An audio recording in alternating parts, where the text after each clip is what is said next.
Wasabi Gangsters, it's me, Chance, here to talk to you about reading and writing and books. Mostly like reading and writing books. Anyways, let's just dive right into it. We're going beanie today, by the way. Mixed it up a little bit. Decided to take off the headband and put on the hat, per se. So, let's get into what I finished reading, because I did finish reading Toll the Hounds by Steven Erikson, the 8th book in the Malazan Book of the Fallen series. Now I have 2 left, Dust of Dreams and Crippled God. And you know what that means. We're close. We're close to the end here. And let me wrap up my spoiler-free thoughts of Toll the Hounds in about as briefly as I possibly can. Let me just say, towards the end, Toll the Hounds was slowly working its way to be my favorite in the series. I still think it rounded out at about top 3. I think it goes Dead House Gates, Memories of Ice are tied sort of for an interesting first place. And then I'd put Toll the Hounds in there. I will do a full ranking video when I'm done reading the entire series for you guys, because it's my favorite series next to Sun Eater. Those two kind of can go hand in hand at any given time. So Toll the Hounds is about 3rd place for me in the Malazan series so far. And there are so many things that this book did so well, and it's very long. It did take me, like a Malazan book, it did take me a little bit of time to get my feet on the ground and sort of understand what was going on, but for the most part, there were a lot of characters in the story that sort of moved their way into my favorites, and I don't want to say who they are, but there are definitely some characters at the end of the story that I liked already, but are becoming more and more prominent in my favoritism. And that said, I mean, the ending wrapped up very nicely. We got sort of a convergence that I really wasn't expecting, and an ending that kind of put me through a whirl for a little bit. Some really cool stuff that you can really only do in a fantasy book.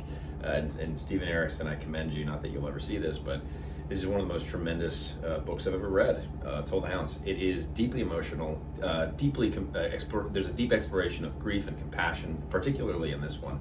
I believe Steven Erikson's father passed away as he was writing this, or before he started writing this. This one in particular, and that obviously speaks to me, having lost my father. And there's the themes of grief and the characters that we have in this particular story. I don't want to give anything away, so I'm trying to be careful with my language here. We dive deep. Let's just say that we dive really, really deep, and then we see sort of a very large conflict take place that, again, I wasn't expecting to see, and it is something that can only be done in Malazan. I mean, I've only seen it done in Malazan so far. We'll see where it goes. But Toll the Hounds was an excellent, excellent read. I know it took me a while to get through that one, and I'm happy I finally did. And now we are on Empire of the Damned. We're about 50 pages into this sucker, and boy, oh boy, I am really liking this so far. It puts you right back into the action, sort of gets you, caught up. This is a sequel to the Empire of the Vampire series, and it gets you really caught up right away. And we kind of get back with the characters that we loved from the first book. Coming out of the first book, there's a lot that sort of needs to be explored. What's next is a big question that I think is a lot of people ask, and I asked, and here we are. We are in Empire of the Damned, and I'm reading this because I'm going to the November 8th signing in New York City for Jay Kristoff, and I believe Daniel Green's hosting. And I'm looking forward to getting caught up on the series before that, so that way if any spoilers come out in that conversation, I am prepared in terms of the sequel.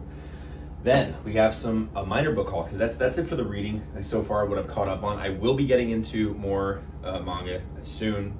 I missed Berserk, it's just been too long, but I will get into the writing update stuff a little later for you guys, so you can get an idea of why in particular I haven't been reading manga.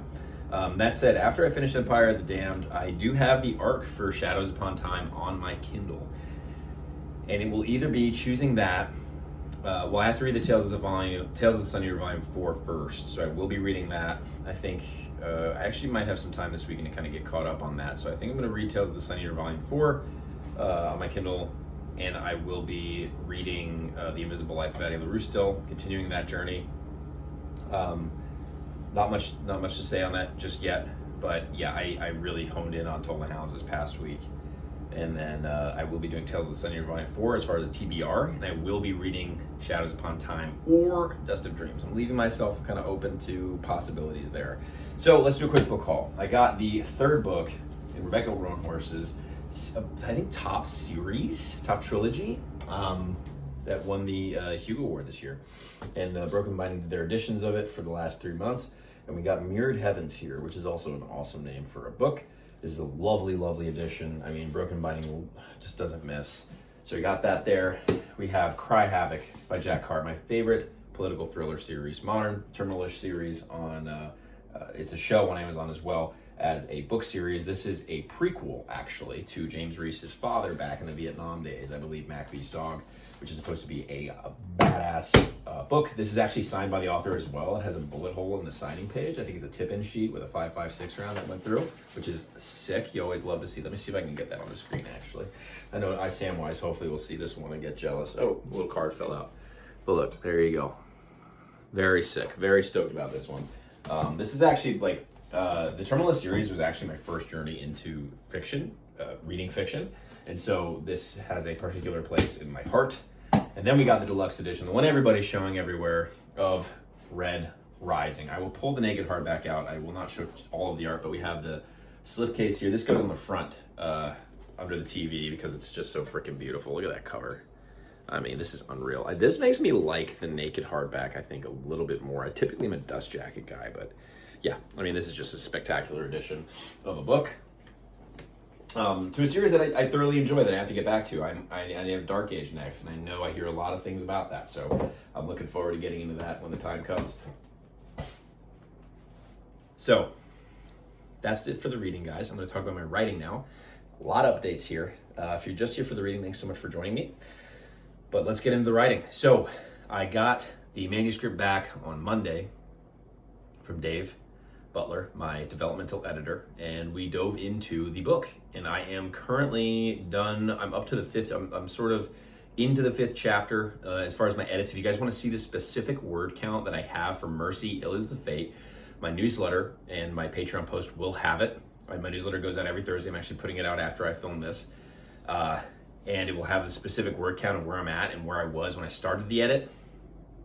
And I am, 100 pages into the editing process so far. We redid the first chapter quite a bit, actually. Not like a crazy rework or anything. It just kind of was like moving stuff around, really. And then, again, the notes that Dave gives are just, I cannot tell you enough how valuable a developmental editor is in the writing process. If you're an indie author, I highly recommend hiring a professional. Simply because it just is helping me become a better writer. And I know that the manuscript he received of my second book and him going through the editing process had to be better than when he went through the first one, just simply based on the notes that he's giving me. Now that said, there's a lot of notes that he's still giving me, right? Like I am far from flawless. And it's nice to have somebody catch your mistakes. Like you need that. You need people to catch your quirks in your writing style. And Dave does that in spades, and I'm so grateful to have him on board. Again, it's worth every penny to have a developmental editor as a part of your project. Now, Mercy Ill is the Fate is coming along nicely. We're reworking some stuff, getting it nice and we're adding right now. I'm in sort of like an adding phase, but there will be cutting as I go on. I honestly I'm always so nervous giving back to Dave on the first pass because I don't know how much exactly I'm going to take away from the book in terms of cutting. I might have to do like a pass and then a quick pass of just cuts, simply because this one has been a lot of adding, and I have taken away quite a bit, but I'm also adding quite a bit. So you guys will see the word count up on my newsletter. You can sign over there. You get the first 4 chapters of Tears of the Fallen if you're not caught up yet, and you get the Blood Rebellion short story for free. Over on my newsletter, I post weekly, again, all my updates. These videos, I pretty much give a better summation, sort of like vomiting my thoughts for you guys, just like I do here on my newsletter. So there's that. Nothing else really crazy is going on. No news really on the audiobook front. I told you last week of the artists that I've picked up to be a part of the team for a secret project I'm working on. I haven't given you the names. I won't give you the names. My Patreon Room Board members might get access early of those artworks once they're done. I believe November will be the first one that we're kicking off, then another I'm on schedule for February. So, and then obviously Robert Trotia is working on Ill is the Fate's art right now. And then as far as my other writing project I was doing, the little secret project I have, my brain can't stop thinking about it, so it's on the forefront of my mind. I think once I turn over book 2, Ill is the Fate, back to Dave for the second pass of edits. I might dive into that and add some words to that project because it's calling my name. You know, it's just one of those, it's calling my name. And then once book 2 is really turned around and in phase, we'll get back into drafting book 3 because I need to write it and I want to write it as well. Just in the editing process for book 2, I'm just like, I sort of want a little small break from fantasy while I'm working on book 2. And then once book 2 is done, I will go back into book 3, and it's kind of that simple. And that's all, guys. I'm not gonna linger for here for too long. You heard me. And that's it, guys. That's all I have for you this week. Thanks so much for tuning in. I'm like trying to think. My brain's like running through things. Like I know I missed something. Book Street Boys Discord. You guys can join that in the description below. I'll chat on there every once in a while. I've been pretty quiet lately. I've been quiet on social media lately, just in general. Mostly because of diving into edits and just focusing on getting book 2 out, and all the other stuff I have going on with that project is taking up a lot of brain waves of mine. That said, I will be chatting the Book Street Boys soon, so go head over there. I'm on that. I will be in the general chat. We can hang out there. Otherwise, you guys can follow my socials. They're all in the descriptions below. Yep, just speaking nonsense right now. And that's it. And that's what you guys need to know. And we're going to do a little goodbye here. You and me. Where, I'm just sort of quiet. Awkwardly quiet. And maybe you're watching this still, or maybe you're not, to be honest. Maybe you're not. Go ahead, comment. Like, subscribe. Do that whole thing. Comment with what you're reading now. Comment with your writing project. Comment with what's going on in your life. Please, let me know. I want to know. Anyways. All right. You've had enough. Or have you?